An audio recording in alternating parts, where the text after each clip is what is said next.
السلام عليكم، واش اخباركم؟ لاباس عليكم؟ ان شاء الله يا ربي تكونوا لاباس.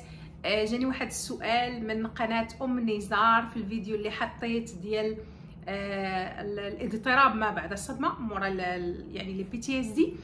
فكنت هضرت على ان ممكن اننا نوقفوا واحد النزيف عندنا، نزيف العنف، نزيف الضرب، نزيف المعامله الخايبه، نزيف الخيانه، نزيف اي حاجه اللي كتأذينا.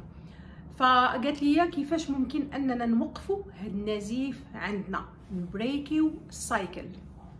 خصنا نعرفوا اولا ان اي انسان وعى بواحد الوضعيه اللي هو عايشها اولا كيعاود واحد الوضع اللي هو داز فيه كيعاود يمارسو على وليداتو اولا كيسمح به يدوز في حياته، وعى به شعلات ليه واحد البوله حمراء في دماغه، فيعرف راسو بان الله سبحانه وتعالى اختارو باش يوقف هذاك النزيف عنده، باش يدير واحد التغيير في واحد السلسله ديال واحد الاحداث اللي كتبقى كتعاود في واحد العائله. كيفاش؟ انتي مثلا كتعرضي للعنف من راجلك، كيضربك، ما كيعاملكش مزيان، كيحقرك، ما كيصرفش عليك، دايرك غير بحال شي حاجه شايطه في الدار، يعني ماشي انتي مولات الدار ومراتو وشريكه الحياه. انتي هادشي راكي عشتيه مع الام ديالك اولا الاب ديالك، واحد فيهم كان كيعيش نفس لا سيتوياسيون وكنتي كتشوفيها وعاودتيها، جذبتي، ما خديتيش واحد الوقت باش تعيشي بعيده شويه على والديك اولا تنضجي مثلا ورجع وتزوجتي وعشتي نفس لا سيتوياسيون. وهذا الامر ينطبق على الرجال اولا على العيالات. لقيتي بانك كتعاودي نفس المسلسل كيتعاود عندك، الا قبلتي به وخليتيه مشى وقلتي راه هذا الشيء هو اللي كنستحق، لان هذا الشيء اللي شفت الام ديالي اولا الاب ديالي كيعيش، فولادك غيشوفوا نفس التصرفات وغيعاودوهم حتى هما، غيتعاود عندهم لو سيكل في حياتهم.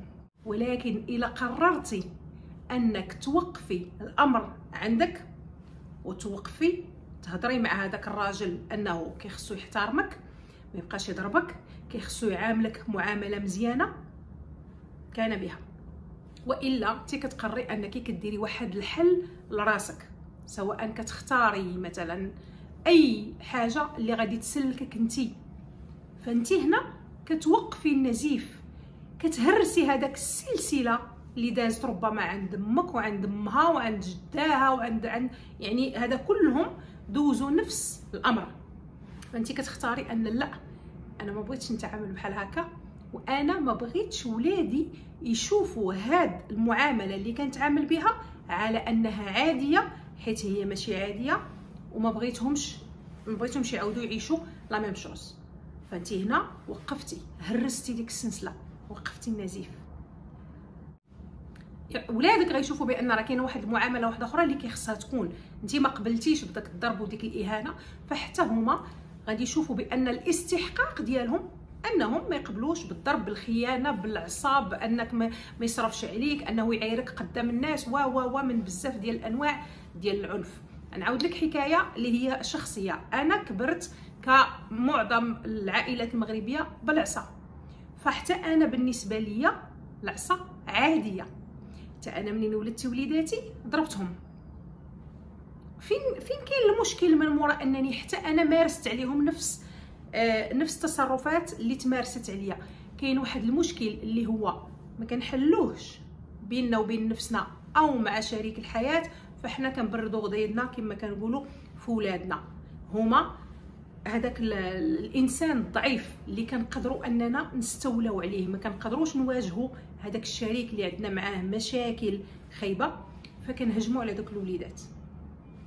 امتى غادي نوقف هاد النزيف ديال العصا؟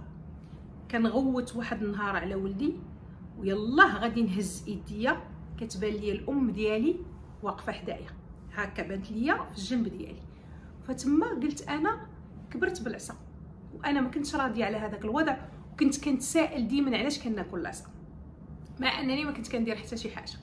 ف يعني وانا هنا ما كنلوم حتى شي حد، لان كل واحد وكما قلت راه الا ما وعيتيش بالامر وما وقفتيش ليموراجي عندك فداك الشيء كيبقى غادي. فحتى هما والدينا هذاك الشيء ربما كبروا به، هذاك الشيء اللي عرفوا ماشي مشكل. المهم هو اننا حنا نطوروا من راسنا ونوعاو.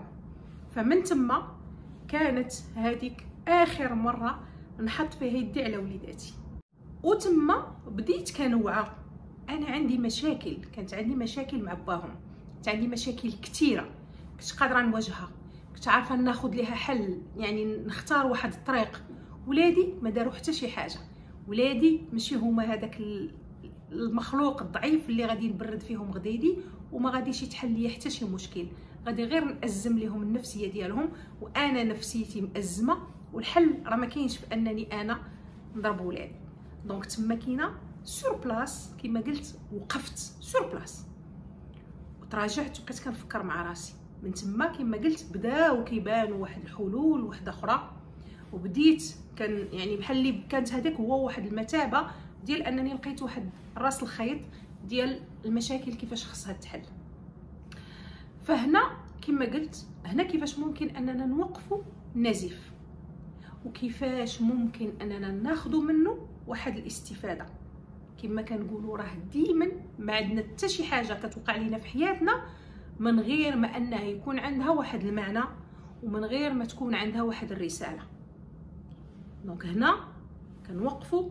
كنتي كتضربي ولادك، كنتي كتاكلي العصا من عند والديك، حبسي عافاك العصا، حبسيها عندك وكوني واعيه باشنو كديري. ربي ولادك بالتربيه ديالك انت، ماشي كيما تربيتي انت. كنتي كتلقاي التنمر كتنمري على ولادك اولا كتعيريهم، عارفه راسك بانك انت كبرتي في التنمر، تحبسي هنا كتسمى كتحبسي ما كتخليش داكشي كيتعاود. كنتي مثلا والديك ما خلاوكش تكملي القرايه ولقيتي راسك حتى انت وصل مثلا واحد الوقت وبنتك وصلت لواحد لاج وبغيتي تحبسيها من القرايه وتقولي لها لا جلسي في الدار حيت حنا هكا كبرنا، البنت ما كتكملش قرايتها خاصها تجلس وتسنى الراجل، وانت ماشي هذاك الشيء اللي كنتي باغياه، كنتي ما راضياش عليه، كنتي باغيه تكملي قرايتك تمشي لافاك تاخدي ديبلوم تخدمي، حبسوك والديك قالوا لك لا جلسي خاصك تسناي حتى يجي الراجل يتزوج بك. اذا هنا كتوقفي النزيف، كتسمحي لبنتك انها تمشي تقرا لانه حقها الطبيعي. تعرضتي للخيانه من الزوج ديالك وسمحتي بديك الخيانه وبقيتي ساكته، وولادك عرفوا بان وقعت واحد الخيانه مع الزوج ديالك. ولادك ذكور غيكبروا على اساس ان الخيانه امر عادي، والبنات غيكبروا على ان الخيانه راجلي يخونني عادي الدنيا هانيه. والولد غادي يقول با كان كيخون امي حتى انا نخون عادي، غادي تسمح ليا. علاش؟ راه امي كانت سامحه لبا، اذا علاش انا هذه اللي غادي نزوج بها غادي تجي وغادي ترفض الخيانه. وفيس فيرسا البنت حتى هي كما قلت غادي تسكت وتقول راه امي حتى هي كانت ساكته، كانت عارفه وكانت ساكته. دونك هنا كتحبسي عندك ليموراجي. نتمنى ان الفيديو يكون وضح الفكره ديال كيفاش اننا نحبسوا واحد الامر اللي هو ماشي طبيعي، واحد التصرفات اللي مضره لينا قبل ما تكون لوليداتنا. ونحاول كما قلت وكنقول ديما نربيو واحد الجيل اللي هو سليم نفسيا واحد شويه بخلاف الاجيال اللي دازت.